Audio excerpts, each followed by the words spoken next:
Makanya saya syukur sama Anda jadi nabi dan tidak akan jadi nabi. Nah, hal inteleknya itu. Jadi ini penting saya utarakan karena sekarang itu agama mau dicerdasin, ngajinya agak gelem tapi mau kritis. Itu bahaya betul. Makanya innama ahlakal ladzina min qablikum kasratu masa ilim, karena banyak pertanyaan. Ini bahaya betul. Masa Allah dievaluasi. Apa? Makanya saya termasuk gak senang ketika ada sholat gini peregangan apa pernapasan, terus kalau sujud apa saya tidak senang. Tidak senang saya gini, nanti sholat lama-lama fungsinya kayak senam yoga. Gini saja, semua yang diperintahkan Allah pasti ada hikmahnya, saya yakin ada hikmahnya. Tapi tidak usah hikmah ini jadi tujuan. Kalau nanti jadi tujuan, terus orang bilang gini, itu sholat terus sakit, yang nggak sholat sehat, habis kamu. Ya kan? Tapi kalau ada orang tahu hikmahnya gini untuk apa, narik nafas atau apa yang gini, ya monggo lah sauni-unimu, ya nggak apa-apa lah seperti itu.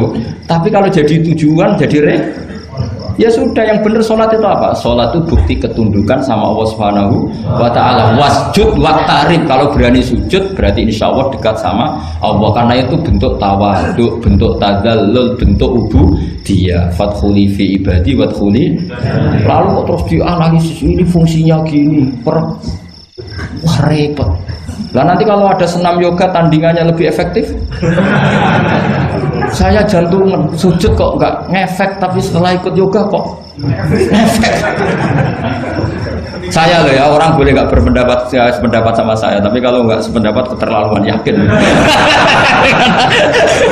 Karena dari saya jelas yang namanya wasjud ya Pak, udah ada di hadis di Quran, wasjud wa tasfu, tahu sujud dan kamu menjadi nggak ada yang ada ya wasjud.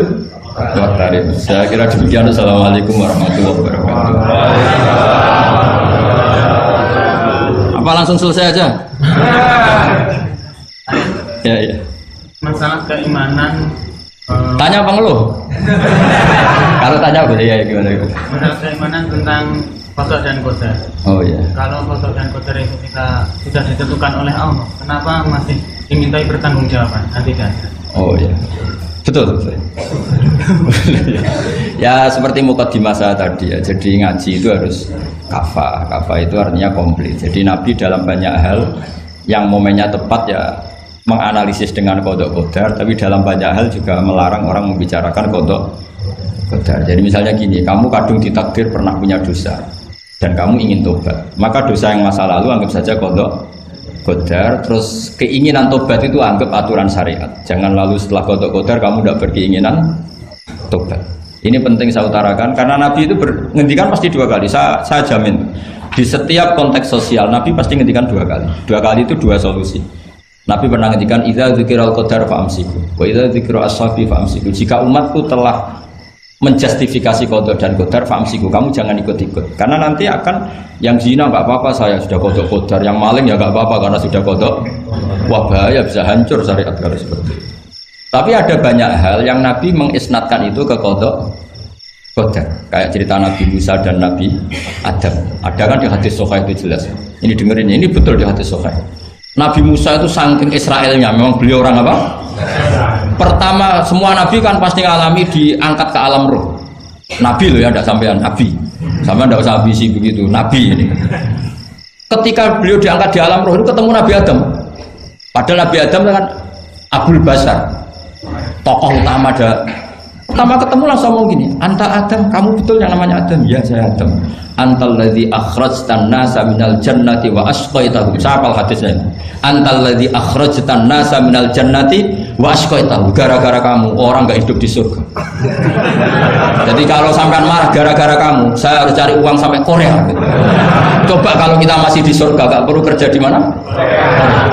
Karena semuanya tersediakan, nggak punya istri jelek, semuanya cantik karena bidadari. Gara-gara jenengan kita harus keluar di bumi dan keluar dari surga.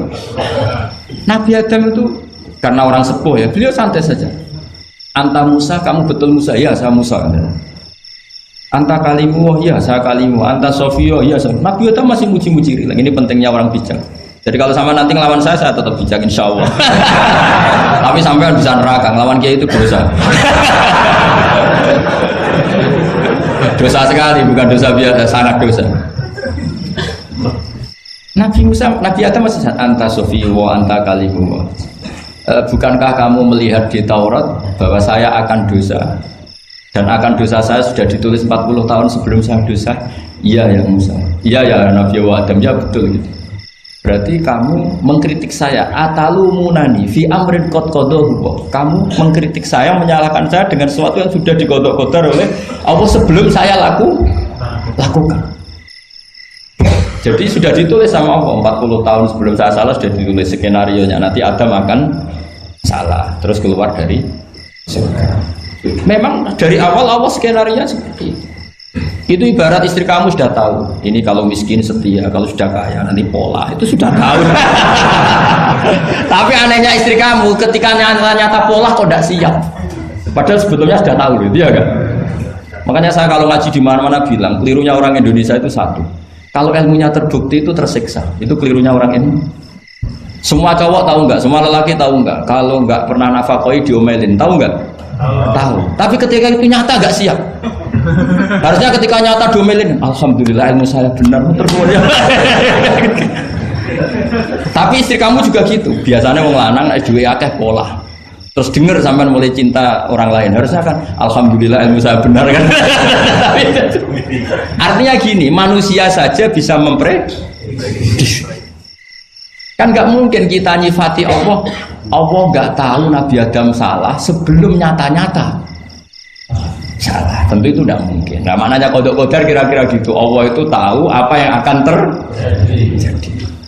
Tapi tetap saja ini nggak boleh dipakai justifikasi untuk maksiat. Makanya jelas aturan Quran, saya mohon kamu nggak boleh salah. Ini nanti saya baca. Saya hafal tapi ini biar tamu ayatnya.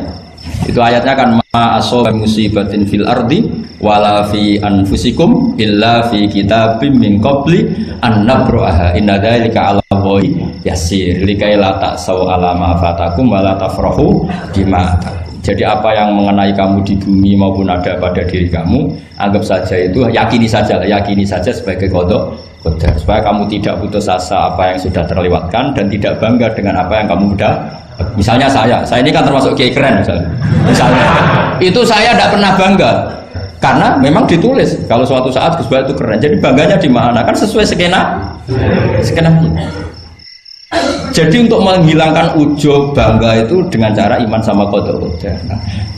Terus likaila tak soal fatakum, kamu tidak perlu putus asa dengan apa yang sudah kelewat. Misalnya masa lalu kamu ya tadi diusir istri, suami, macam-macam lah, utangnya banyak, wes sudah bangkit saja, sudah takdir.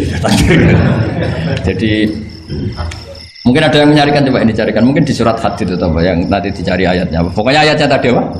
Ma asoba min musibatin fil ardi wala fi anfusikum apa illa fi kitabim min qabli an nabraha inna dzalika 'ala Allahi yasir likaila taksau 'ala ma fatakum wala tafrahu bima atar.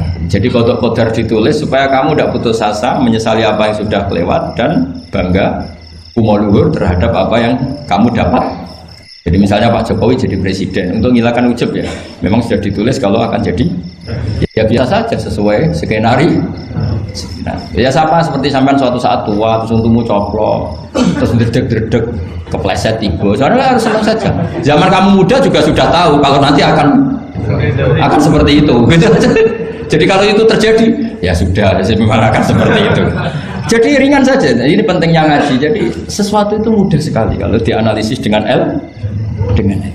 ya cukup ya. Satu lagi aja kan. Kalau nggak salah itu surat Hadid. Biar ditahukan suratnya. Diumumkan siapa? Surat apa? Hadid itu. Hadid 22. Hadid 22 ya. Hadid 22. Berdiri aja nggak apa-apa. Oh enggak. Oh ya nggak apa-apa, gimana? Assalamualaikum warahmatullahi wabarakatuh. Waalaikumsalam warahmatullahi wabarakatuh. Saya berkesempatan sama Kiai. Ya. Sebenarnya saya baru kenal Kiai itu 3 minggu yang lalu lewat YouTube. Ya. Ada yang kirim di FB saya, walaupun dengan komentar yang agak mirip lah. Iya. Kalau nggak salah waktu itu Pak Kiai membahas masalah perang Handar. Iya. yang mengatakan bahwa Nabi itu waktu itu satu saja, tidak tahu apa-apa, tapi Salman dia menyampaikan ini komentarnya. Netizen tapi pertanyaan saya itu bukan itu Pak. Iya gimana? Pertanyaan saya itu saya tertarik. Kenapa cara pasang sokoknya itu ada rambut di? Iya.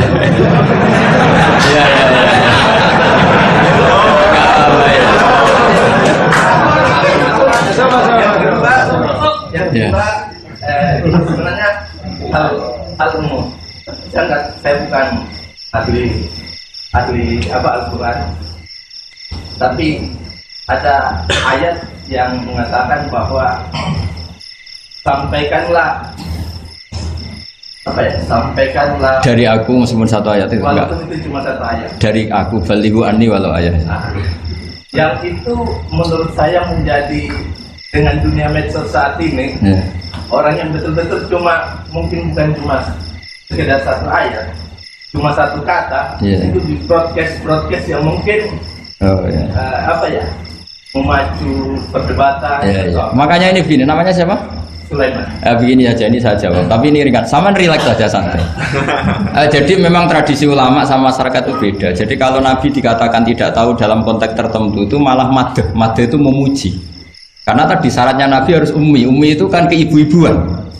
Jadi kalau Nabi tahu itu nanti seakan-akan dia itu dikawal oleh ilmunya. Padahal Nabi itu dikawal oleh nubuah. Ini bedanya Nabi sama ndak. Jadi Nabi di Quran itu biasa ada kata makun tatadri mal kitabu walal iman. Terjemahnya kan kamu tidak tahu. Kanjeng Nabi biasa didhawuhi Allah makun tatadri mal kitabu walal iman. Kamu itu tidak tahu apa itu kitab. Tapi itu sifat madh. Sifat apa? Madh. Madh itu memuji. Kenapa itu jadi pujian? Karena Nabi kalau sudah tahu urusan sesuatu nanti jadi ilmu tandingan menandingi wahyu. Lah mungkin netizen nyuwun sewu, bukannya ngeritik, bukannya apa, mungkin nggak paham tradisi ulama itu. Jadi kalau ulama bilang Nabi itu tidak tahu, itu bukan sifat dam, tapi sifat madh, memuji. Di Quran banyak kalimat makun tatadri mal kitabu walal iman. Makanya Nabi ketika disuruh baca Iqra ya Muhammad, jawabnya gimana? Saya tidak bisa baca. Tapi bukan sifat buruk, justru bagus. Kalau Nabi bisa baca, ilmunya nanti dikira beliau belajar dari buku-buku, dan itu dia jadi Nabi. Wah, itu memang bacanya banyak.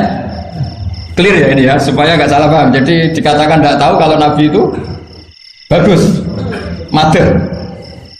Nggak bisa baca juga madh, sifat pujian. Kalau kamu udah bisa baca, buruk sekali. Itu jelas. Ya kan, tahu semua kan, ketika Nabi disuruh baca bilang apa? Saya tidak bisa baca, tapi itu bagus. Karena semuanya biar karena wah. Ya, soal gaya peci saya ini Islam khas ya, khas ini. Nah, yang ini yang penting, yang pertanyaan sampean terakhir balighu anni walau aja. Memang ini semenjak dunia medsos memang dengan tanda kutip agak kecelakaan, mengutip kutipan tokoh atau apa hanya sepotong-potong, itu bahaya.